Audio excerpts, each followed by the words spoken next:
तो विश्व के सबसे बड़े महाद्वीप एशिया महाद्वीप के बारे में अब हम समग्रता से अध्ययन प्रारंभ करेंगे और मेरा प्रयास होगा कि मैं आप सभी को एशिया महाद्वीप से जुड़ी हुई जितनी भी विषय वस्तु हैं तथ्यात्मक तौर पे जो एग्जाम में पूछे जाने की सर्वाधिक संभावना होती है या जो चीजें पूछी जा चुकी हैं उन सभी को लेकर के आपको एक विषयवार विस्तृत चर्चा करूं। साथ ही एशिया के राजनीतिक मानचित्रण को और साथ ही उसके भौतिक मानचित्रण को, इन दोनों को आपको समझाऊं। चूंकि आप सभी को पता है कि एशिया महाद्वीप विश्व का सबसे बड़ा महादेश है। लगभग यदि हम कुल लैंड की बात करें तो जितना भी लैंड है अर्थ में उसका 30% हिस्सा एशिया महाद्वीप के पास है। लगभग 30%। ये आप देख रहे हैं विश्व के महादेश हैं और मैंने आपको महादेशों का क्रम बताया है क्षेत्रफल के हिसाब से। नंबर 1 में एशिया ही आता है, नंबर 2 में अफ्रीका आता है, नंबर 3 में उत्तरी अमेरिका, नंबर 4 में दक्षिणी अमेरिका, नंबर 5 में अंटार्कटिका, 6 नंबर पे यूरोप और 7 नंबर पे आपका ऑस्ट्रेलिया है। तो ये क्रम था आपका महादेशों का। उसमें से सबसे ज्यादा लैंड यदि किसी के पास है तो वो किसके पास है? एशिया महाद्वीप के पास। टोटल 30% लैंड है और यहाँ पे विश्व की सबसे ज्यादा आबादी निवास करती है। विश्व की 60% आबादी एशिया में ही रहती है। तो सबसे ज्यादा लैंड भी है, सबसे ज्यादा आबादी भी है। विश्व के 2 सबसे बड़े, यदि आप टॉप 4 की बात करेंगे तो जनसंख्या के आधार पे नंबर 1 पे चीन है, नंबर 2 पे आपका भारत है, नंबर 3 पे आपका उत्तरी अमेरिका है, नंबर 4 पे आपका इंडोनेशिया है और नंबर 5 पे पाकिस्तान। तो टॉप 4 कंट्री तो यही रह रहे हैं विश्व की आबादी के हिसाब से देखें। फिर ब्राजील आता है आपका। ठीक है, तो ओवरऑल कहने का मतलब यह है कि विश्व की टॉप 4 पॉपुलेशन यही रहती है। 60% आबादी यहाँ पे निवास करती है। तो इस हिसाब से एशिया महादेश के बारे में बहुत विस्तार से चर्चा करना जरूरी है। बहुत सारे पक्ष हैं जो मैं आप लोगों के साथ एक एक करके चर्चा करूंगा। आप लोग भी इत्मीनान से सुनिएगा, समझिएगा। सबसे पहले मैं शुरुआत करता हूँ एशिया महादेश का भौतिक विभाजन से, वो राजनीतिक विभाजन से। पहले उसको आप पॉलिटिकली समझिए। मैं हमेशा जब भी मानचित्रण की क्लास लेते हुए मुझे 7 साल हो गए, मैंने इस विश्व का भूगोल पढ़ाया है, भारत का भूगोल पढ़ाया है, स्टेट वाइज भी लगभग मुझे लगता है 9 स्टेट की ज्योग्राफी मैंने पढ़ाई है। मतलब 9 स्टेट में यूपी पढ़ाया, बिहार पढ़ाया, झारखंड पढ़ाया, एमपी पढ़ाया। तो पहला मेरा प्रयास रहता है कि आपको राजनीतिक तौर पे चीजें क्लियर हो जाए। जब राजनीतिक तौर पे चीजें क्लियर हो जाती हैं तो फिर इसके बाद भौतिक तौर पे चीजें क्लियर हो जाए। अभी तक जितने महादेश मैंने आपको पढ़ाया तो मैं यही कार्य कर रहा हूं कि पहले आपको राजनीतिक तौर पे वो समझ में आ जाए, फिर उसको भौतिक तौर पे आप समझ लें और इसके बाद फिर आसान है चीजें, फिर इतना दिक्कत नहीं होती है। यदि 2 समझ आपकी विकसित हो जाए तो दिक्कत नहीं। तो देखो, राजनीतिक तौर पे एशिया महादेश को 6 भागों में विभाजित करते हैं। ठीक है, ये एशिया महादेश है, इसको 6 भागों में विभाजित किया गया है। सबसे पहले वही है नदर्न एशिया होगा, फिर आपका इसके बाद सेंट्रल एशिया है, ये आपका ईस्टर्न एशिया है, ये सदर्न एशिया है, ये वेस्टर्न एशिया है और ये साउथ ईस्टर्न एशिया है। ठीक है, तो 6 भाग हैं इसके। उत्तरी एशिया, मध्य Asia, eastern Asia, western Asia, southern Asia और आपका साउथ ईस्टर्न एशिया, मतलब कि दक्षिण पूर्वी। तो ये 6 भागों में पहले तो इसको विभाजित करते हैं। अब इन 6 भागों में कौन कौन से देश हैं? देखो, एशिया में टोटल 50 देश हैं। ठीक है, 1-2 देश विवादित भी हैं, जैसे फिलिस्तीन को लेकर के एक विवाद रहता है, तो कहीं 49 मिलेंगे, लेकिन ओवरऑल इसमें 50 देश हैं आपके एशिया में।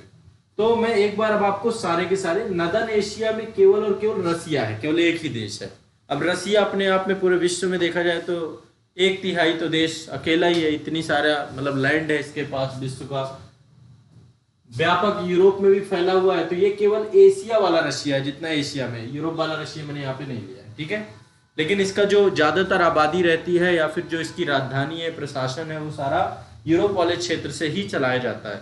मॉस्को जो है आपका, इसका सेंट्रल यूरोप में, तो इसलिए रसिया यूरोप में भी पड़ता है, एशिया में पड़ता है। एशिया में जो ये रीजन है, ये रीजन बर्फीला रीजन है, साइबेरिया का रीजन है, लो लैंड एरिया है और यहाँ पे बहुत सारी पर्वत श्रेणियां भी हैं। भौतिक तौर पर भी देखेंगे तो बताऊंगा। निम्न भूमि क्षेत्र भी है ये साइबेरिया का यहाँ पर। तो एक देश है नदर्न एशिया में। इसके बाद ये सेंट्रल एशिया है। सेंट्रल एशिया में 5 देश हैं। ठीक है, सेंट्रल एशिया में 5 देश हैं। K2 T2 U, बहुत आसान है, इसको मैं कई बार याद करा चुका हूं। कजाकिस्तान, 2 K हैं, कजाकिस्तान किर्गिस्तान, 2 T हैं, तजाकिस्तान तुर्कमेनिस्तान और एक U है, उज्बेकिस्तान। ठीक है, तो Kazakhstan, Kyrgyzstan, Tajikistan, Turkmenistan, Uzbekistan, ये आपके 5 कंट्री मध्य एशिया में आते हैं। क्लियर है, स्पष्ट है ना? हाँ, 5 कंट्री आपके मध्य एशिया में है। 5 कंट्री के बाद जो है आपका दूसरा आता है वेस्टर्न एशिया, इसमें 18 कंट्री हैं। बहुत सारे देश हैं, विवादित भी रहता है, हमेशा चर्चा में भी रहती है यहाँ पे बातें, है ना? तो ये आपका वेस्टर्न एशिया, इसी में मिडिल ईस्ट भी पड़ता है आपका। तो यहाँ पर देखिए 18 देश में एक बार नाम 18 के थोड़ा सा आपको बहुत रैपिड आपको बताऊंगा। ये देखिए अरब का प्रायद्वीप है ना? ये शायद आप जानते हो अरब सही है, हमारा भारत है, ठीक है। ये अरब सागर है, अरेबियन सी वाला क्षेत्र है, अरब सागर से ये जुड़ा हुआ अरब का प्रायद्वीप है ना? ये अरब का प्रायद्वीप है। इधर ये लाल सागर है, लाल सागर से फिर भूमध्य सागर सुएज नहर से होते हुए, तो इस पे बहुत सारे देश हैं। अरब के प्रायद्वीप पे आपका यमन है, यमन में भी आपको पता है यहाँ भी अराजक माहौल है पूरा। यमन संकट में भारत सरकार ने कितना बड़ा योगदान किया। ये ओमान है दूसरी कंट्री यहाँ पे, तो अमन ओमान। यहाँ पे अरब के प्रायद्वीप में सऊदी अरेबिया एक बड़ा देश है। ये पूरा का पूरा रेगिस्तानी क्षेत्र है ना? यहाँ पे रेगिस्तान है। तो ये सऊदी अरेबिया है, ये यूएई है, संयुक्त अरब अमीरात, ठीक है। तो ये इस समय देखा जाए तो एशिया में मोस्ट डेवलप्ड और मोस्ट रिच कंट्री में से एक है। और इन्वेस्टमेंट वगैरह को लेकर के और जिस तरीके से इंफ्रास्ट्रक्चर और टूरिज्म इंडस्ट्री के साथ साथ गवर्नमेंट ने जैसे यहाँ पे काम किया वो अपने आप में बहुत ही काबिल तारीफ है। तो Yemen, Oman, Saudi Arabia, UAE, इसके बाद यहीं इसी में बहरीन आता है, एक छोटा सा देश है यहाँ पे, देखिए पिंटू सा देश है यहीं पे, बहरीन, छोटा सा देश बहरीन है। यहीं पे एक देश है कतर, ठीक है। तो बहरीन हो गया, कतर हो गया, यहाँ पे जॉर्डन है एक देश, ये देख रहे हैं, ये है जॉर्डन। जॉर्डन के बाद आपका यहाँ पे आता है इजराइल, यहीं पे आपका मिडिल ईस्ट से जुड़ा हुआ है इजराइल। इजराइल के जस्ट ऊपर है लेबनान। तो ये जॉर्डन, इजराइल और लेबनान, ये 3 कंट्री हो गई। दिख नहीं रहा? दिख रहा? नहीं दिख रहा? किधर? कैसे? इधर इधर ऐसे कर देता हूँ, अब आ रहा है? ठीक, मैं अच्छा इधर चला जाऊं, कहो तो क्लास से बाहर चले जाए। फिर से एक बार समझते हैं, यमन, ओमान, सऊदी अरेबिया, ये यूएई, ठीक है। 4 तो ये हो गए। इसके बाद ये आपका बहरीन यहाँ पे है, ये वाला क्षेत्र जो आपका फारस की खाड़ी है, ये इसमें बहरीन और कतर ये 2 देश हैं। यहीं पे एक छोटा सा देश है कुवैत, ये सब बहुत रिच स्टेट है पेट्रोलियम के कारण से। तो कतर, बहरीन, कुवैत, तीनों ये हैं। इराक के साथ कुवैत का जो 1990 में विवादित, ये आपस में विवादित क्षेत्र है, सारे विवादित हैं यहाँ पे, मतलब किसी के साथ किसी के संबंध अच्छे नहीं है, या कहीं ना कोई अराजक माहौल है, सब कुछ बच रहा है। तो यहाँ पे कोई ना कोई मानवीय त्रासदी से साथ साथ यहाँ पे प्राकृतिक आपदाएं, सब कुछ। अभी टर्की की हालत देखिए क्या हो गया, बड़ा अशांत सा क्षेत्र है ये वेस्ट एशिया, और बहुत रिच स्टेट है, ठीक है। पैसा आने के बाद अशांति आ जाती है ना, कुछ वैसा ही उदाहरण यहाँ पे देखेंगे आप। तो Yemen, Oman, Saudi Arabia, UAE, Bahrain और कतर। इसके बाद यहीं पे कुवैत है। इसके बाद यहाँ पे जॉर्डन है, जॉर्डन के बगल में इजराइल है, छोटा सा। अब इनका हिस्टोरिक एस्पेक्ट अलग है, मैंने शायद आप लोगों ने वो सेशन देखा हो जिसमें मैंने इजराइल फिलिस्तीन विवाद और इसी चीज डिस्कस की थी, वो IR वाले क्लास में आप लोग पढ़ोगे। तो यहाँ पे फिलिस्तीन एक देश है, देश के तौर पे मतलब है, लेकिन अभी विवादित है, बहुत सारे मामले इसको लेकर के विवाद हुए।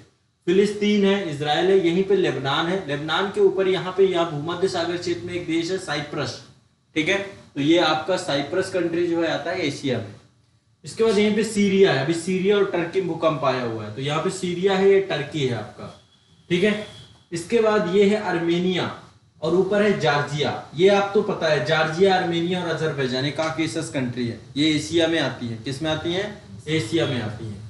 इसके बाद ये आपका यहाँ पे ईरान है, ठीक है, और ईरान के बगल में ये आपका इराक है, ठीक है, ईरान है, इराक है। तो ये आपकी वेस्ट एशिया की कंट्री है, ठीक है। और ये रीजन जो आपका है जिसमें इजराइल आपका आता है, फिलिस्तीन वाला क्षेत्र, इसको मिडिल ईस्ट कहा जाता है, ठीक। अभी आगे चर्चा हम करेंगे बाद में मिडिल ईस्ट वगैरह की, क्वेश्चन यहाँ से पूछता है बहुत सारे, ठीक है। तो पश्चिम एशिया के बारे में मैंने बताया, ये एक तरीके से एशिया का उपक्षेत्र है, 18 देश है, Armenia, Azerbaijan, Bahrain, Cyprus, Georgia, Iraq, Israel, Jordan, Kuwait, Lebanon, Oman, Palestine, Qatar, Saudi Arabia, Syria, Turkey, संयुक्त अरब अमीरात और यमन, ये 18 देश शामिल हैं। बाकी इसके बारे में ज्योग्राफिकल आप और समझेंगे। थोड़ा सा मिस्र का हिस्सा भी आ जाता है वेस्ट एशिया में। आपको पता है मिस्र के बारे में मैंने बताया था कि मिस्र आपका अफ्रीका में भी है, एशिया में सिनाई प्रायद्वीप पड़ता है, सिनाई प्रायद्वीप मिस्र का है। हाँ, सुएज नहर के इस तरफ, तो उसका जो प्रायद्वीपीय क्षेत्र उसको सिनाई प्रायद्वीप कहते हैं। तो सिनाई प्रायद्वीप का छोटा सा क्षेत्र इसमें सम्मिलित हुआ है। ठीक है, चलिए अब आगे चलते हैं हम अपने आसियान कंट्रीज हैं ये। हाँ, पहला हो गया आपका वेस्टर्न, नॉर्थन, नॉर्थ में देख लिया एक ही कंट्री था। फिर हमने देखा सेंट्रल, सेंट्रल में 5 कंट्री और 18 कंट्री हमने देख लिया किसमें, पश्चिमी एशिया में। अब बात कर रहे हैं हम लोग आसियान कंट्रीज में, साउथ ईस्ट एशिया में। साउथ ईस्ट एशिया में 10 कंट्री है आपकी, ये इनका एक ग्रुप भी है, आसियान ग्रुप जो आपका बना हुआ है। तो देखिए ये भारत से लगा हुआ है, ये हमारा पश्चिमोत्तर वाला क्षेत्र, इससे लगा हुआ म्यांमार है। म्यांमार के बाद ये आपका दूसरा लाओस है, लाओस के बाद थाईलैंड है, यहाँ पे कोलंबिया है, फिर ये बगल में वियतनाम है, माफ करें कोलंबिया बोल रहा हूँ, कंबोडिया, कंबोडिया, थाईलैंड, कंबोडिया और ये वियतनाम। वियतनाम के बाद यहाँ पे ये देख रहे हैं, ये पूरा जो प्रायद्वीप है आपका, ये है मलेशिया। मलेशिया के बाद सबसे यहाँ पे टिप पॉइंट पे एक छोटा सा देश है सिंगापुर है। सिंगापुर के बाद सबसे नीचे यहाँ पे देखेंगे तो ये आपका ब्रुनेई है, ये भी छोटा सा देश है यहाँ पे, ब्रुनेई है। और ये फिलीपींस द्वीप समूह है, यहाँ पे बहुत सारे द्वीप है, फिलीपींस द्वीप समूह है। और ये जितने आप द्वीप देख रहे हैं, ये द्वीप 17,000 द्वीप है ये टोटल, इसको इंडोनेशिया कहते हैं। आसियान कंट्रीज में फैले हुए छोटे छोटे द्वीप है। ये देखिए ये है इंडोनेशिया। इंडोनेशिया में यदि आप देखोगे तो मुख्य तौर पे 5 द्वीप है इसमें, मुख्य तौर पे 5 द्वीप है इसमें। कौन कौन से, एक तो सुमात्रा पड़ता है, बड़ा द्वीप है ये, कभी जा सकते हो घूमने, बहुत ज्यादा खर्चा नहीं आता है, 1-1.5 लाख रुपए जब आपके पास हो और आपका मन करे इंटरनेशनल टूरिज्म करना है तो आप इंडोनेशिया भी जा सकते हो। इसके बाद दूसरा आपका ये जावा है, दूसरा द्वीप ये देख रहे हैं जावा है। तीसरा द्वीप यहाँ पे बोर्नियो पड़ता है, ये भी आपका इसी का हिस्सा। बोर्नियो का कुछ हिस्सा मलेशिया का कब्जा है, कुछ हिस्सा इंडोनेशिया का कब्जा है। ठीक है, इसके बाद तीसरा द्वीप यहाँ पे सुलावेशी पड़ता है, आप देख रहे हैं ये है सुलावेशी, और ये है new Guinea. New Guinea, Papua new Guinea अलग है और ये न्यू गिनिया अलग है। तो ये आपके 5 मेजर द्वीप हैं, इसके बाकी इसमें छोटे छोटे छोटे मिला के 17,000 द्वीप हैं। कितने हैं? 17,000। इंडोनेशिया में कहां फैला हुआ है? South east Asia, ASEAN countries, Bharat के साउथ ईस्ट में। एक प्रशासनिक अधिकारी एक द्वीप पे होते होंगे। रहने दीजिए आप ऐसे यदि आप सोचने लग जाएं तो फिर अंडमान निकोबार द्वीप समूह में कितने द्वीप हैं? ऐसे तो लक्षद्वीप में बहुत सारे द्वीप हैं। फिर प्रशासन करने में कोई भी कठिन काम नहीं है, बस जहाज होने चाहिए, नाव यदि है पर्याप्त तो सब पॉसिबल है। द्वीपीय देश है। ठीक है, तो ये आप समझ गए इंडोनेशिया और आसियान कंट्रीज। टोटल कितनी कंट्री है इसमें? 10। ऑनलाइन वाले जितने भी हैं भाई, आप लोग भी एक बार मुझे चैट में जरूर बताते जाएं, कमेंट जरूर कर दिया करिए कि हाँ भाई ठीक है, जब मैं पूछूं। इससे क्या होता है, थोड़ा सा मेरा हौसला अफजाई हो जाता है कि हाँ ठीक है, मतलब समझ में आ रही है चीजें आपको। तो आसियान 10 देशों का समूह है, दक्षिण पूर्व एशिया प्रभावशाली देशों का समूह माना जाता है। Indonesia, Thailand, Vietnam, Laos, Brunei, Philippines, Singapore, Cambodia, Malaysia और म्यांमार शामिल हैं। ठीक है, और ये ग्रुप आपका बनाया गया था आपस में एक दूसरे को। ठीक है, अब हमारा देश भारत जो है ये आपका आता है सदर्न एशिया में। ठीक है, दक्षिणी एशिया में आता है। तो दक्षिणी एशिया में हमने भी एक ग्रुप बनाया जिसका नाम है सार्क, दक्षेस बोलते हैं। ठीक है, लेकिन अब ये पाकिस्तान की ओछी करतूतों के कारण से इस ग्रुप जो है अपने आप में सीधा इस ग्रुप का उद्देश्य था कि एक दूसरे का सहयोग करना, एक दूसरे की मदद करना, लेकिन पाकिस्तान ने कभी ये चाहा ही नहीं और इस ग्रुप को वो अपने विवादों के मुद्दों के तौर पे उसने उठाना चालू किया। इस कारण से थोड़ा सा एक ग्रुप को, लेकिन इसमें 8 कंट्री हैं आपके, एक आपका अफगानिस्तान है, दूसरा आपका पाकिस्तान है, तीसरा भारत है, भारत सबसे महत्वपूर्ण देशों में से एक है, चौथा आपका नेपाल है, 5वां भूटान है, 6वां बांग्लादेश है, 7वां श्रीलंका, 8वां मालदीव है। ठीक है, तो ये आपके देश हैं, अफगानिस्तान, बांग्लादेश, भूटान, भारत, मालदीव, नेपाल, पाकिस्तान, श्रीलंका, ये तो याद होंगे आपको, पता भी। ठीक है, तो ये आपका है सदर्न एशिया। इसके बाद आपका ये है आपका ईस्टर्न एशिया। कौन सा है? Eastern Asia. तो इसमें 5 देश हैं इसमें पूर्वी एशिया में और 3 क्षेत्र हैं। ये 3 स्वायत्त क्षेत्र हैं। ठीक है, जिनको चाइना के द्वारा one China two country system के अंतर्गत स्वायत्त क्षेत्र के तौर पे बना रखा गया है। ठीक है, तो यहाँ पे ये देखिए ईस्टर्न एशिया है, एक तो मंगोलिया है देश ये आपका, देखिए रशिया और चाइना के बीच में एक बफर स्टेट के तौर पे है मंगोलिया। दूसरा ये चाइना आपका है, चाइना के बारे में जानते हैं, एशिया का सबसे ज्यादा क्षेत्रफल वाला, एशिया का सबसे ज्यादा क्षेत्रफल वाला देश कौन सा है? चीन। एशिया का सबसे ज्यादा जनसंख्या वाला देश भी चीन। तो चीन हो गया आपका। चीन के बाद तीसरे नंबर पे यहाँ पे देखिए एक छोटा सा प्रायद्वीप है, पूरा कोरियन प्रायद्वीप बोलते हैं। यहाँ पे आपका नॉर्थ कोरिया और यहाँ पे आपका साउथ कोरिया। ठीक है, नॉर्थ कोरिया, साउथ कोरिया। और इसके बाद यहाँ पे आप देखिए ये है जापान आपका। अब देखो जापान को लेकर तो 5 देश आपके हो गए, कौन से? Mongolia, China, north Korea, south Korea, Japan. ये ईस्टर्न एशिया में 5 देश हैं। 3 स्वायत्त क्षेत्र, एक तो ताइवान हो गया, ठीक है, लेकिन चीन इस पे अपना अधिकार क्षेत्र मानता है, one China two country system. दूसरा हांगकांग हो गया और तीसरा मकाओ हो गया। ये 3 स्वायत्त क्षेत्र है। तिब्बत भी है, लेकिन तिब्बत रीजन को चाइना अपने क्षेत्र में ही सारे मानता है। ठीक है, तो ये आपका, अब देखो ये जापान है आपका। जापान जो है प्रशांत महासागर में फैला हुआ है। इसके द्वीपों का क्रम पूछता है, इसमें 4 द्वीप हैं, नंबर 1, नंबर 2, नंबर 3, नंबर 4। ये याद करना है आपको। होक्काइडो, होक्काइडो के बाद होन्शु, होन्शु के बाद शिकोकू और क्यूशु। ठीक है, होन्शु इसका मुख्य द्वीप है, सबसे बड़ा द्वीप भी है। सबसे बड़ा द्वीप आपका कौन सा है? होन्शु। ठीक है, फिर से एक बार क्रम, उत्तर से दक्षिण क्रम कई बार पूछा गया है इसका। होक्काइडो, होन्शु, होक्काइडो, होन्शु, फिर इसके बाद आपका आता है शिकोकू और फिर आपका आता है Kyushu. Hokkaido, Honshu, Shikoku, Kyushu, ये आपका उत्तर से दक्षिण क्रम पूछा जाता है। यदि देखा जाए सबसे बड़ा द्वीप कौन सा है तो होन्शु। होन्शु इसका सबसे बड़ा द्वीप है। होन्शु में ही यहाँ की राजधानी जापान की टोक्यो अवस्थित है। ठीक है, होन्शु में ही जापान की राजधानी टोक्यो अवस्थित है। और क्षेत्रफल के आधार पे सबसे बड़ा आपका होन्शु है। होन्शु के बाद होक्काइडो है, होक्काइडो के बाद क्यूशु है, फिर शिकोकू है। यदि क्षेत्रफल की बात करें तो सबसे बड़ा होन्शु है, होन्शु, होन्शु के बाद होक्काइडो है, होक्काइडो है, होक्काइडो के बाद आपका क्यूशु है, क्यूशु है, सबसे छोटा है आपका शिकोकू, शिकोकू। ठीक है, तो ये क्रम आपको याद रखना है। दोनों क्रम पूछता है, क्षेत्रफल के आधार पे पूछ लेता है और दूसरा क्रम आपका उत्तर से दक्षिण क्रम पूछ लेता है। ठीक है, राजनीतिक मानचित्रण में तो एक तो ये याद करोगे आप, कर लोगे नहीं कर लोगे? तो ये ईस्टर्न एशिया हो गया। ईस्टर्न एशिया में कितने देश हैं? कितने देश हैं? 5 और 3 स्वायत्त क्षेत्र। तो ये एशिया का भौतिक विभाजन हो गया। राजनीतिक विभाजन, माफ करिएगा, हो गया राजनीतिक विभाजन। उत्तरी एशिया 1 देश, सेंट्रल एशिया 5 देश, वेस्टर्न एशिया 18 देश, ईस्टर्न एशिया 5 देश और सदर्न एशिया 8 देश। ठीक है, तो ये टोटल आपके कितने क्षेत्र हो गए? 6 भागों में हमने एशिया को बांटा और सबके देश देख लिए। रहेगा दिमाग में कि नीलबटे सन्नाटा? हाँ,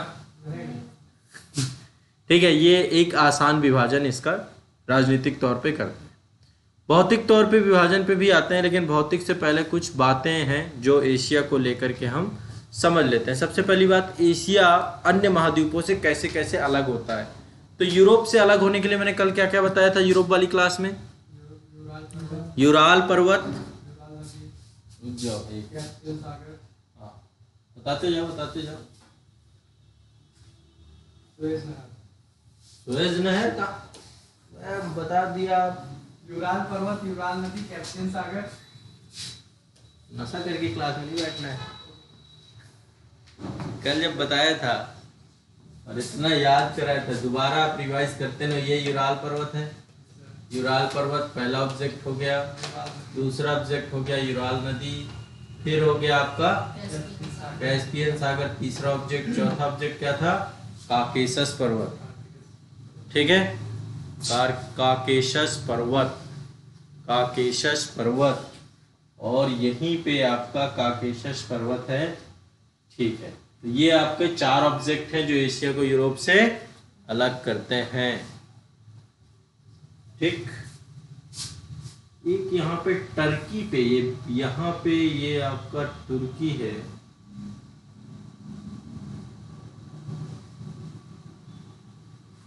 ठीक।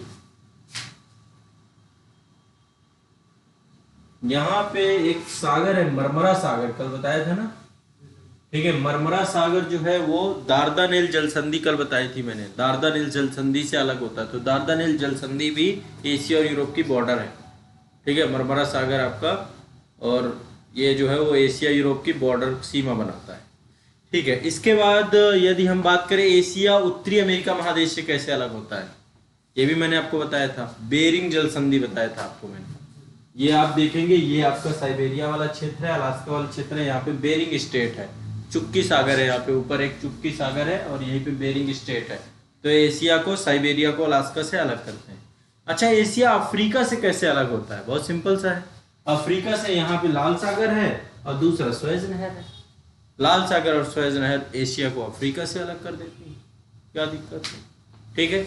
और एशिया और ऑस्ट्रेलिया कैसे अलग होते हैं? यहाँ पे न्यू गिनी महाद्वीप है, इतना यहाँ से, बाकी ये इतना पूरा एशिया है और बाकी यहाँ पे पापुआ न्यू गिनी आता है। तो न्यू गिनी महादेश जो है, न्यू गिनी महादेश, यहीं पर आपका तिमोर सागर है। तो ये मिलकर के एशिया को ऑस्ट्रेलिया से भी अलग कर देते हैं। बताएं, एशिया में 2 देश है जो यूरोप में भी है, जिनका विस्तार यूरोप में भी है। अरे यूरोप में मिस्र को कहां पहुंचा दिया? एक तुर्की और एक रूस, 2 देश हैं जिनका विस्तार एशिया और यूरोप दोनों में है। रट लेना इसको। 2 देश हैं, एक रसिया है, वो यूरोप में भी एशिया में, और तुर्की भी यूरोप और एशिया दोनों में, ठीक है। अब देखो, एशिया को सभ्यताओं का पालना कहा जाता है। क्या बोला जाता है? सभ्यताओं का। यहाँ पे विश्व की बहुत प्राचीन सभ्यताएं यहाँ पर पली बसी हैं। यहाँ की जो नदियां थी, चाहे वो चीन वाला क्षेत्र रहा हो, सिंधु घाटी सभ्यता वाला क्षेत्र रहा हो, तो हुआंगहो नदी के किनारे पीली सभ्यता का विकास हुआ। सिंधु घाटी सभ्यता के किनारे सिंधु घाटी सभ्यता, वैदिक सभ्यता, मेसोपोटामिया की सभ्यता, नील नदी के किनारे मिस्र की सभ्यता, ऐसे करके बहुत सारी सभ्यताओं का विकास। यहाँ पे दजला फरात नदियों के किनारे मेसोपोटामिया की सभ्यता। तो यहाँ पे इस सभ्यताओं का पालना भी कहा जाता है। यहाँ पे बहुत सारी सभ्यताओं का विकास हुआ है इस महादेश में, ठीक है। अब चलो, कुछ फैक्ट है, कुछ याद कराऊंगा, बहुत जल्दी जल्दी आपको याद करना है। विषुवत रेखा जो है 3 महादेशों से होके जाती है। 3 महादेश, महादेश मतलब महाद्वीप की बात कर रहा हूं। एक तो महाद्वीप है दक्षिणी अमेरिका, दक्षिणी अमेरिका, यहां से विषुवत रेखा जाती है। तो विषुवत रेखा दक्षिणी अमेरिका में जाती है, फिर अफ्रीका में जाती है, और इसके बाद जो है विषुवत रेखा आपकी एशिया से होके गुजरती है। तो पहली बात, एक कभी क्वेश्चन आ जाता है ये, तो विषुवत रेखा 3 महादेशों से होकर गुजरती है, आप स्पष्ट करके बता सकते हैं। अच्छा, मुझे बताएंगे कि विषुवत रेखा में एशिया के केवल 2 देश हैं जो विषुवत रेखा में पड़ते हैं। एक तो मालदीव है और दूसरा इंडोनेशिया है। 2 देश हैं, कभी बार क्वेश्चन आया भी है। 2 देश हैं जो कि विषुवत रेखा जहां से होके जाती है, पहली मालदीव, दूसरा इंडोनेशिया, ठीक है। एक चीज और आपको याद करा दूं यहीं पे कि एशिया महाद्वीप की एक राजधानी है जो विषुवत रेखा के सबसे करीब है, सबसे करीबी राजधानी सिंगापुर की राजधानी सिंगापुर। ये यहां से विषुवत रेखा होके नहीं जाती है, लेकिन सबसे नजदीकी राजधानी विषुवत रेखा के एशिया की है सिंगापुर। कोई दिक्कत नहीं। क्षेत्रफल के आधार पे विश्व के 3 बड़े देश एशिया के ही हैं। एक तो मैंने आपको बताया चीन, सबसे बड़ा क्षेत्रफल है उसका, ठीक है, एशिया में, क्योंकि रूस भी है, रूस का भी कुछ हिस्सा, इसके कारण से हम रूस को यहाँ पे नहीं देख रहे हैं। तो रूस, चीन और भारत, ये 3 जो है 3 देश आपके यहीं पर ही हैं। आबादी के हिसाब से 4 बड़े देश एशिया के ही हैं, मैंने ये भी बताया आपको। पहला आपको बताया चीन, भारत, इंडोनेशिया और पाकिस्तान, ठीक है, 4 बड़े देश हैं। इसके अलावा एशिया की यदि बात करें कि एशिया का सबसे पूर्वी देश कौन सा है, बताएं। एशिया का सबसे पूर्वी देश इंडोनेशिया, न्यू गिनी तो आपका इंडोनेशिया का हिस्सा है ना। तो एशिया का सबसे पूर्वी देश है आपका इंडोनेशिया, सबसे पूर्व में पड़ता है। एशिया का सबसे पश्चिमी देश कौन सा है, सबसे पश्चिम में जो पड़े, तुर्की। सबसे पश्चिम में टर्की पड़ता है। एशिया का सबसे दक्षिणी देश कौन सा है, सबसे दक्षिण में जो देश पड़े,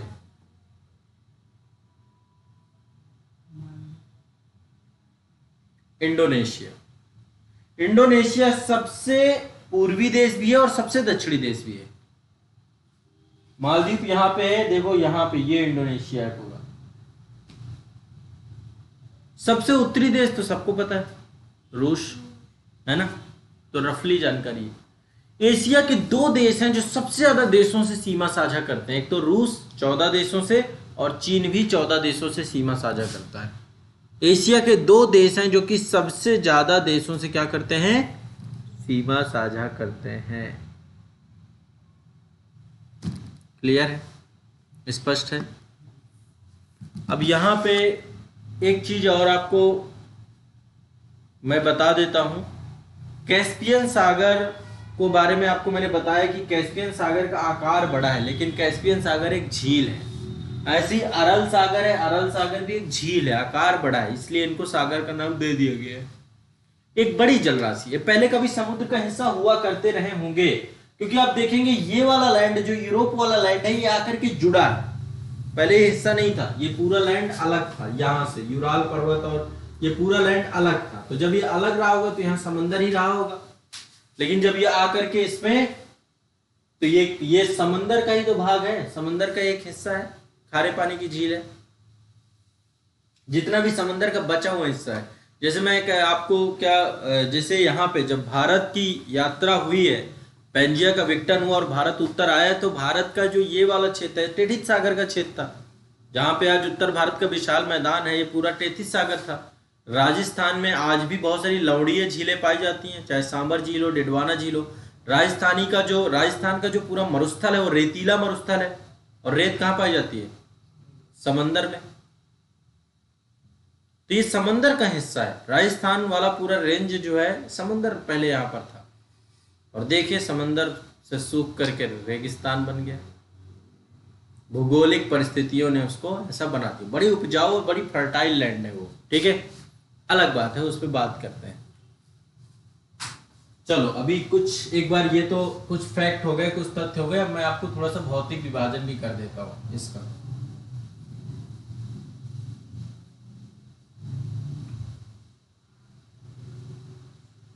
भारत का नहीं भाई, एशिया का। देखिए भारत एशिया में ही है, भारत को हम अलग से पढ़ेंगे, तो हम यहाँ पे भारत बहुत डिटेल नहीं लेंगे। जब भारत का पूरा भूगोल पढ़ना ही है तो वहां डिटेल उसको पढ़ा जाए ज्यादा अच्छा। यहाँ चर्चा होगी कि अच्छा भारत में ये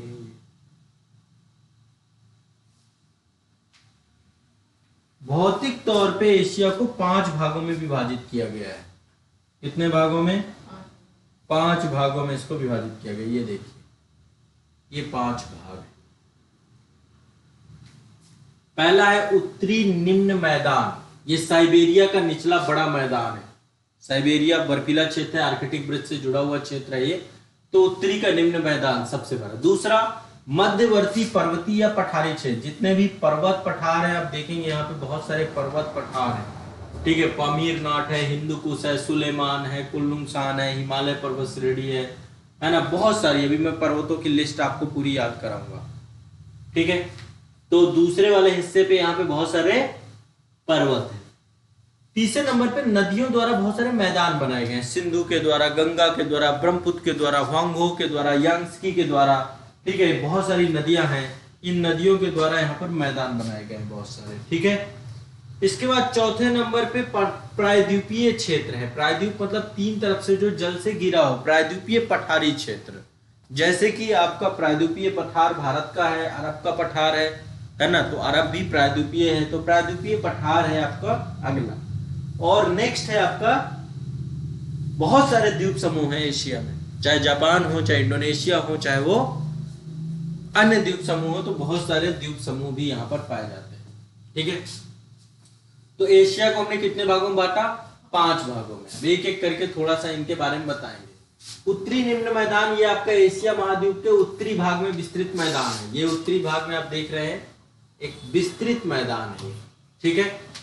यह पश्चिम में यूराल पर्वत, वही बात है, यहाँ पे यूराल पर्वत है, ये देख रहे हैं, ये है यूराल पर्वत आपका, ठीक है, यूराल पर्वत। पूर्व में लीना नदी पड़ती है, यूरोप की नदी है, रसिया में बहती है, मैं रसिया में नदी बता दूंगा आपको। दक्षिण में मध्यवर्ती पर्वतों तक फैला हुआ है। इसे साइबेरिया का मैदान भी कहा जाता है। इसमें ओब, येनिसी, लीना प्रमुख नदियों के मैदान भी इसमें सम्मिलित हैं और इसमें विश्व की सबसे गहरी मीठे पानी की झील है बैकाल झील, यहीं पर अवस्थित है, ठीक है। तो बैकाल झील जो है आपकी इसी मैदानी क्षेत्र पर है। इसके बारे में बाद में झील वाले टॉपिक पे चर्चा करेंगे। दूसरा है मध्यवर्ती पर्वतीय क्षेत्र। मध्यवर्ती पर्वतीय क्षेत्र में ये उत्तरी मैदान के दक्षिण में मध्यवर्ती भाग में फैला हुआ है। बीच वाले क्षेत्र में, ये उत्तरी मैदान के दक्षिण में बीच वाले मध्य वाले क्षेत्र में फैला हुआ है। ये एक पठारी भूभाग भी है क्योंकि यहाँ पे तिब्बत का पठार है, पामीर का पठार है और जितनी भी पर्वत श्रेणियां हैं, आप यहाँ पे देखिए ये पर्वत श्रेणियां कैसे दिखाई दे रही हैं, बंधी हुई दिखाई दे रही हैं। यहाँ पे एक पठार है, ये देखिए, इस पठार से पर्वत श्रेणियां सारी की सारी बंधी हुई दिखाई दे रही आपस में, है ना। तो इसको पमीर नॉट कहते हैं, पमीर की गांठ कहते हैं, जैसे पर्वत श्रेणियों को एक गांठ में बांध दिया गया। पमीर का पठार विश्व का सबसे ऊंचा पठार, इसको इसलिए विश्व की छत कहा जाता है इसको। तिब्बत का पठार विश्व का सबसे बड़ा पठार है। तो इसमें बहुत सारी चीजें हैं जो सबसे बड़ी हैं, सबसे वो चीजें देखेंगे, ठीक है। तो यहाँ पर तिब्बत का पठार, हिमालय संसार का सबसे ऊंचा पर्वत श्रेणी माउंट एवरेस्ट है यहाँ पर, ठीक है, सागर माथा कहा जाता है इसको। और भी बहुत सारी पर्वत श्रेणियां हैं, उनको देखेंगे। तीसरे नंबर पे दक्षिणी पठारी क्षेत्र है, प्रायद्वीपीय पठार। तो ये प्रायद्वीपीय पठार क्षेत्र जो है तीन तरफ से जल से घिरा हुआ है। फिर इसके बाद नदियों के द्वारा मैदान बनाए गए हैं। तो नदियों द्वारा जो भी मिट्टी लाई गई है उससे मैदान निर्मित हुए हैं आपके, जैसे अरब का मैदान है, ईरान का मैदान है, इराक का मैदान है। तो दजला, फरात नदियां और इन सब के द्वारा सिंधु, गंगा, ब्रह्मपुत्र का मैदान है, इरावदी, साल्वी, नियांग, टिसिकांग, वांगहो, मेकांग, ये सब नदियां हैं। सारी नदियां याद कराऊंगा आपको। द्वीप समूह, एशिया महाद्वीप में पूरब तथा पश्चिम में बहुत सारे द्वीप समूह हैं। इंडोनेशिया, फिलीपींस, जापान द्वीप समूह, यहाँ पे देखिए फिलीपींस है, इंडोनेशिया है और ऊपर ये जापान द्वीप समूह है। द्वीप समूह यहाँ पे फैले हुए हैं। तो 5 भागों में इसको भौतिक तौर पे विभाजित करते हैं, ठीक है। 6 भागों में राजनीतिक तौर पे, 5 भागों में भौतिक तौर पे। समझ में आ रहा है? अब देखो, बहुत सारे देश ऐसे होते हैं जिनके पास समुद्र नहीं होता, खुला समुद्र, तो उनको बोलते हैं स्थल रुद्ध देश। एशिया में विश्व का सबसे बड़ा स्थल रुद्ध देश है जिसका नाम है कजाकिस्तान, ठीक है। अब देखो, विश्व में टोटल 47 स्थल रुद्ध देश हैं। कितने हैं? 47। 47 के 47 यदि आपको याद करने हैं तो उसके लिए मेरा एक अलग से वीडियो है, विश्व के स्थल रुद्ध देश। यहाँ पे मैं 47 के 47 नहीं बता रहा, यहाँ पे सिर्फ एशिया का बता रहा हूँ कि कजाकिस्तान एशिया का सबसे बड़ा स्थल रुद्ध देश, एशिया और विश्व का, ठीक है। फिर दूसरे नंबर पे मंगोलिया आता है। मंगोलिया भी सबसे बड़ा आपका देश के तौर पे है, ठीक है। इसके बाद नेक्स्ट एशिया को लेकर के ये पर्वत समूह है बहुत सारे, ठीक है। मैं बहुत सारे पर्वतों की लिस्ट अब आपके सामने यहाँ पे डिस्कस करने जा रहा हूं, ठीक है। एक बार देखते जाइएगा, समझते जाइएगा। देखो, एक तो ये बड़े मानचित्र में है, लेकिन फिर मुझे लगा कि एक बार देश वाइज भी आपको दिखा दो, तो मैंने देश वाइज भी पर्वत दिखाए थोड़ा जूम करके। यहाँ पे देखिए बहुत सारे पर्वत है। एक तो टॉरस पर्वत है, अभी मैं इसको जूम करके टर्की वाले में दिखाऊंगा, टर्की में पड़ता है टॉरस।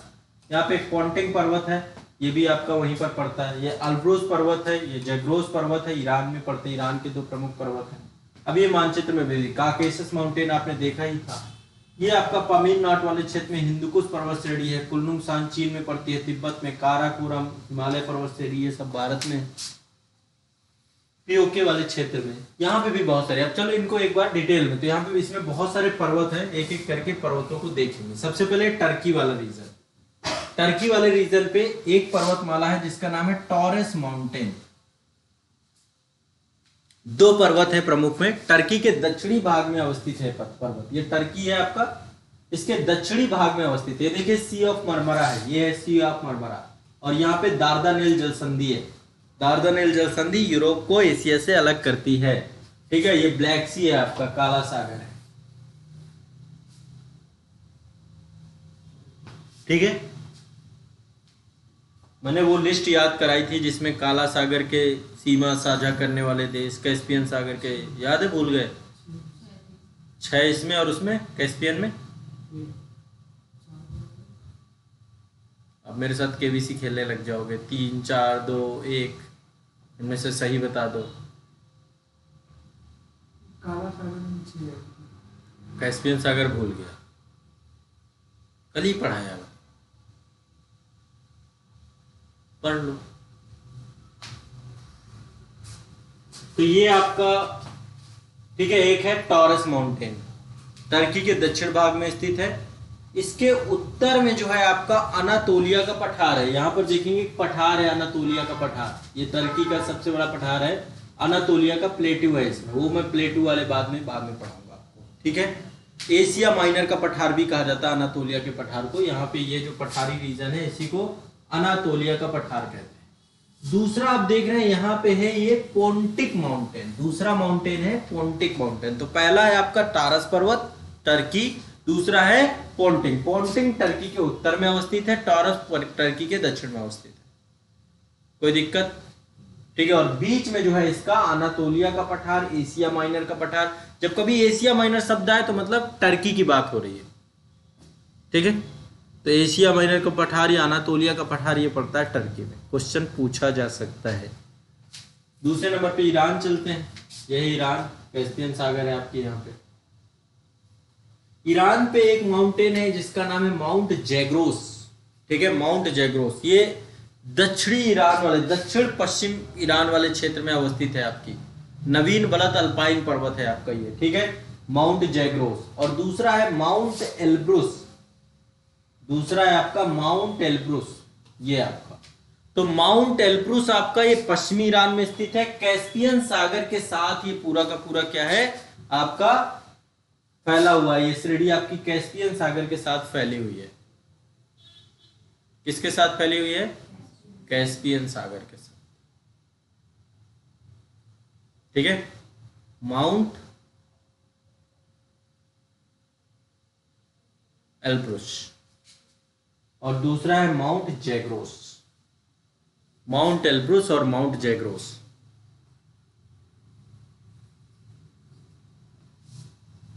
ठीक बा?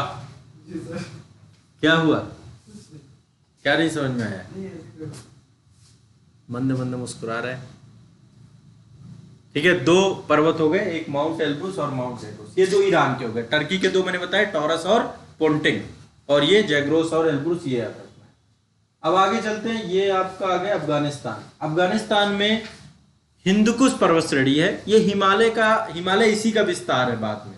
हिमालय का उत्तर पश्चिमी विस्तार हिंदुकुश है, और यहीं पे पमीर नॉर्थ से ये पूरा का पूरा निकलती हैं पर्वत श्रेणियां। तो हिंदुकुश पर्वत श्रेणी ये अफगानिस्तान की प्रमुख पर्वत श्रेणी अफगानिस्तान में है। ठीक है, इसके बाद हम चलते हैं पाकिस्तान। पाकिस्तान में एक तो सुलेमान रेंज है, यहाँ पे सुलेमान रेंज, ये भी आपकी पमीर नॉर्थ से निकलती है। और यहाँ पे किरथर रेंज है। दो पर्वत श्रेणियां प्रमुख है यहाँ पे, किरथर रेंज है, बाकी और बहुत सारी है। ठीक है, सुलेमान है और किरथर, दो प्रमुख पर्वत श्रेणी यहाँ पे। तो सुलेमान आपका उत्तर में है और दक्षिण में आपकी किरथर रेंज पड़ती है। क्लियर? समझ में आ रही है? ठीक है, इसके बाद हम भारत चलते हैं। भारत की पर्वत चोटियां बहुत सारी हैं, बट फिर भी याद देखो, ये आपका पमीर नॉट है, पमीर ग्रंथ, इसमें हिंदुकुश, नीचे इधर सुलेमान। ठीक है, फिर नीचे यहाँ पे किरथर रेंज है। फिर यहाँ पे देखिए, ये यहीं से आपकी निकली हुई है कुनलुंगसान। कुनलुंगसान चीन में है। अभी चीन की पर्वत श्रेणियां अलग से देखेंगे। ये हमारी देखो हिमालय की हिस्सा, 3 पर्वत श्रेणियां नहीं है, काराकोरम, लद्दाख और जास्कर, ये हिमालय का हिस्सा नहीं है, ये ट्रांस हिमालय का हिस्सा है। ट्रांस मतलब हिमालय के उस पार, हिमालय में नहीं जुड़ती हैं आपकी। काराकोरम, लद्दाख और जास्कर, ये तीनों श्रेणियां हिमालय की ना हिस्सा होकर ट्रांस हिमालय का हिस्सा है। हिमालय ट्रांस का मतलब होता है उस पार का हिमालय। ठीक है, वो हिमालय नहीं है, हिमालय के उस पार की बात हो रही है। ट्रांस हिमालय, हिमालय का उस पार जो पर्वत श्रेणी है। ठीक है, इसी का ही जास्कर का ही विस्तार है आपका बाद में कैलाश पर्वत श्रेणी का तिब्बत में। यहाँ पे बाकी देखो, ये पहला बृहत हिमालय है, दूसरा लघु हिमालय है, तीसरा आपका शिवालिक श्रेणी है इसमें, ठीक है। और बाद में यहाँ पे यही पर्वत श्रेणी म्यांमार में अराकान योमा कहलाती है, अराकान योमा। तो ये आपका हिमालय के बारे में, काराकोरम के बारे में चर्चा हो गई। ये सब लगभग आप अभी इंडियन ज्योग्राफी में पढ़ोगे भी चीजों को। अब चलते हैं यहाँ से, ये देखो अराकान योमा है आपकी म्यांमार वर्मा में, ये आपकी अराकान योमा है। ये अंडमान के द्वीप समूह आप देखते हो, देखो ये अंडमान, यहाँ पे कोको चैनल है, ये कोको द्वीप है, और यहाँ पे बहुत सारे द्वीप फैले हुए हैं, ये अंडमान सागर है। आपको क्या लगता है ये क्या है? ये हिमालय पर्वत श्रेणी ही है आपकी, ये अंडमान द्वीप समूह हिमालय पर्वत श्रेणी का हिस्सा है, ठीक है। ये हिमालय पर्वत श्रेणी यहाँ पे अराकान योमा, और बाद में इसका विस्तार है, ये जो उसके पर्वत शिखर है वो दिख रहा है, उसी पे रह रहे हैं, लग द्वीप रहे हैं, लेकिन वो हिमालय का ही, वो नीचे जो है प्लेट विवर्तन की गतिविधियों के परिणाम स्वरूप एक बलित माउंटेन जो समुद्र वाले क्षेत्र में दिख रहा है, ठीक है। तो ये आपकी कुछ बातें हो गई। अब चलते हैं थोड़ा सा ऊपर, दो मानचित्र और हैं।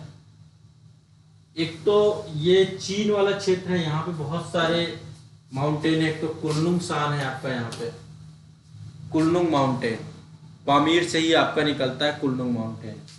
और दूसरा इसी पर ही आपका यहाँ पे तियान शान है, ऊपर तियान शान है, कुलनुंग शान के उत्तर में तियान शान पड़ता है। दो प्रमुख पर्वत श्रेणियां, और एक और है आपका अल्तुन शान। तो चीन में 3 श्रेणियां हैं, नंबर 1, नंबर 2, नंबर 3। पहला है कुलनुंग शान, दूसरा है तियान शान, और फिर है आपकी अल्तुन शान। बाकी और बहुत सारी हैं। एक है बृहत खिंगन माउंटेन, ये आपका मंचूरिया और मंगोलिया के बीच में पड़ता है, पठारी क्षेत्र के, ठीक है। जी कहने से काम नहीं चलेगा, ज्यादा हो रही है क्या? मतलब मानचित्र अब खोल के देखना, मैं तो अब आपको जूम करके दिखा रहा हूँ, देखने की चीजें, देखोगे तो याद होगी, नहीं देखोगे तो नहीं याद होगी।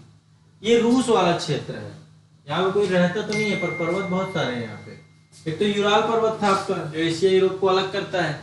बाकी यहाँ पे एक बर्खोयांस रेंज है साइबेरिया वाले क्षेत्र में, बर्खोयांस रेंज, ठीक है। यहाँ पर देखिए बहुत सारे पर्वत है। एक तो अल्ताई माउंटेन है, चीन और रूस के बॉर्डर वाले क्षेत्र में है आपका अल्ताई माउंटेन, चीन और रूस की बॉर्डर बनाता है अल्ताई, ठीक है। मध्य एशिया वाले क्षेत्र में है ये। और ये आपका इधर मंगोलिया पड़ता है इस तरफ आपका अल्ताई के, और इधर आपका कजाकिस्तान पड़ता है, ठीक है। हाँ, इधर कजाकिस्तान है, इधर मंगोलिया है, और ऊपर रूस है। तो कजाकिस्तान और मंगोलिया की भी बॉर्डर बनाता है ये आपका अल्ताई माउंटेन है। ये आपका सियान माउंटेन है, सियान माउंटेन। ये आपका यबलोनाई माउंटेन है, यबलोनाई, ठीक है। तो बर्खोयांस ये रूस के उत्तर पूर्वी क्षेत्र में अवस्थित है आपका, ठीक है।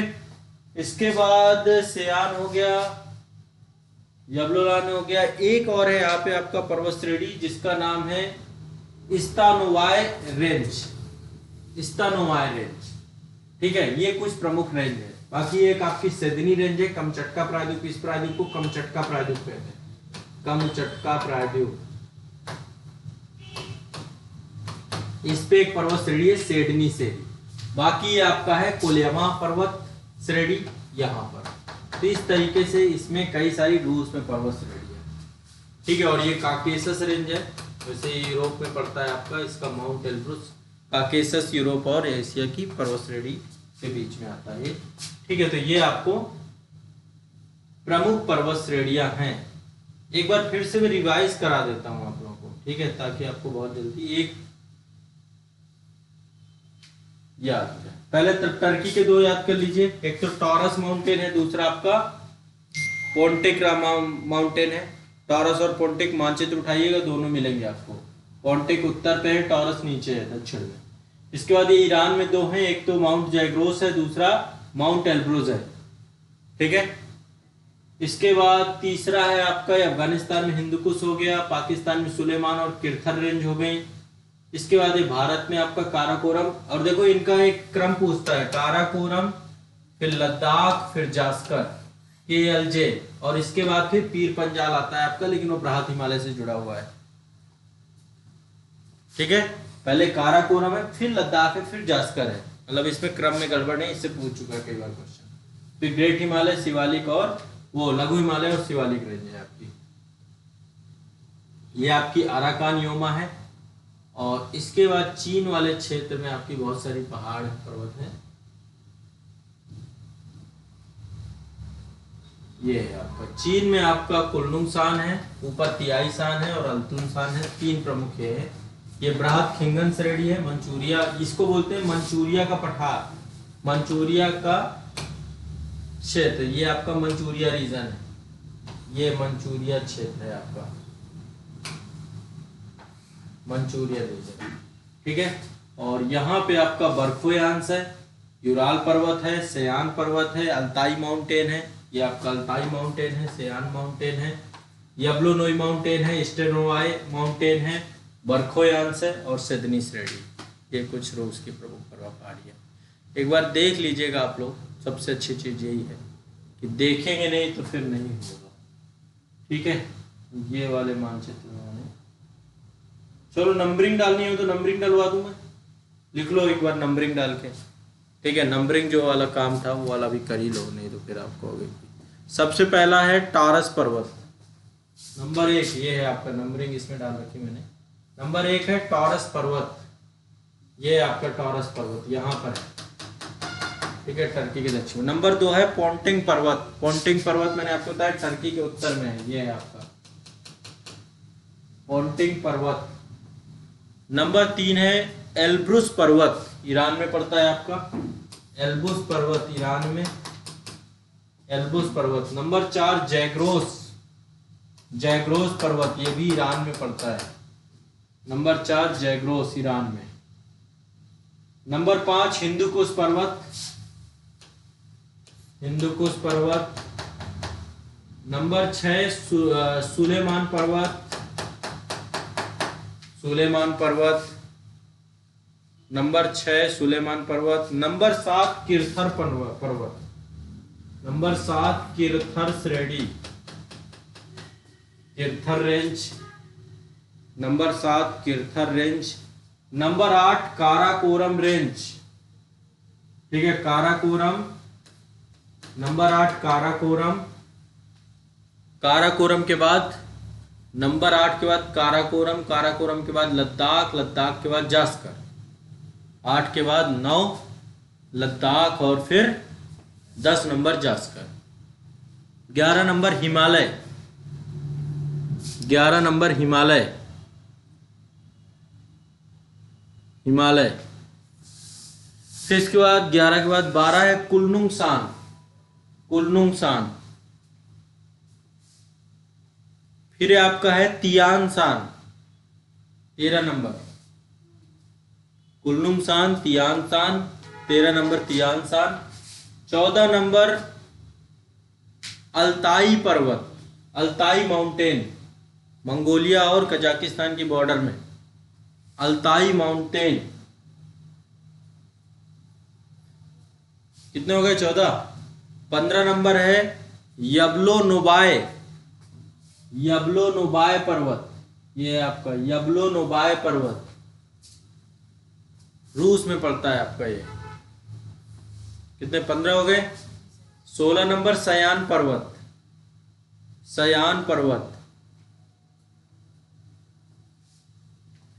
फिर 17 नंबर है स्टोनॉय पर्वत, स्टोनॉय पर्वत, स्टोनॉय पर्वत। 18 नंबर है यूराल पर्वत, यूराल पर्वत। ठीक है, बस बाकी बहुत सारी हैं, उनसे इतने ज्यादा प्रश्न पूछते हैं। ठीक है, तो तियानसान कुलनुंगसान के ऊपर पड़ती है आपकी, ये जरूर ध्यान रखिएगा, इससे क्वेश्चन कई बार पूछे गए हैं। तियानसान, फिर नीचे कुलनुंगसान, फिर आपका अल्तुनसान। ठीक है, अल्तुनसान, ये 3 है आपकी। 19 नंबर लिख दो अल्तुनसान, अल्तुनसान चीन में पड़ती है आपकी, अल्तुनसान, अल्तुनसान चीन की पर्वत श्रेणी। ठीक है, तो आज के लिए अभी इतना ही रखते हैं।